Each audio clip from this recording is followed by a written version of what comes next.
பெரியோர்களே தாய்மார்களே இந்த சொல் சரியா?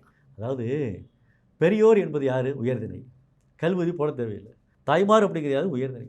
இப்போ பெரியோர் அப்படிங்கும்போது ஓர் பலர்பாடு விதி. அது பலர்பாடு விதி எங்கெங்கெல்லாம் வருது இங்கே கல்விதி வரவே கூடாதுங்க.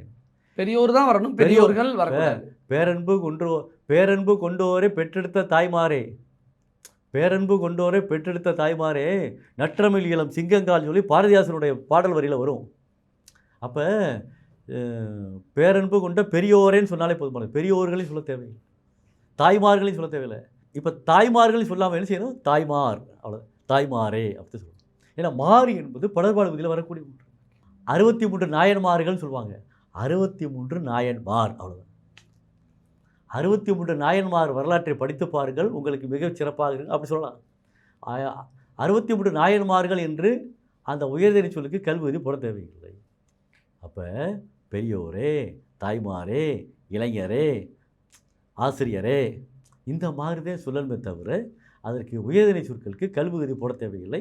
அப்படி கல்வி விதி போட்டு சொன்னாலும் அது விரைவு சொல்லாக இருப்பதால் நாம் ஏற்றுக்கொண்டு இருக்கிறோம், அவ்வளோதான்.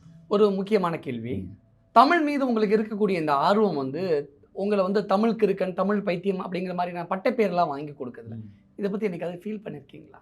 ஐயா, இது தமிழுக்கு கிடைத்த மரியாதை தான் நினைத்துக் கொள்கிறேன். எனக்கு கிடைச்ச மரியாதைலாம் கிடையாது. நான் தமிழோடு வாழ்கிறேன், தமிழோடு இருக்கிறேன். அதனால் எனக்கு என்னை பைத்தியமாக சொல்லிட்டு நல்லது தானே. தமிழ் பைத்தியமாக இருக்கேன்ல, அது போதும். தமிழ் கிறுக்கனாக இருக்கல, அது போதால. சாலையில் கிடக்கக்கூடிய கிறுக்கனாக இருக்கவில்லை, தமிழ் கிறுக்கனாக இருக்கிறேன், தமிழ் பைத்தியமாக இருக்கிறேன், அது போதுமே எனக்கு. அதனால் யார் என்ன வேணாலும் சொல்லிட்டு போட்டோம்.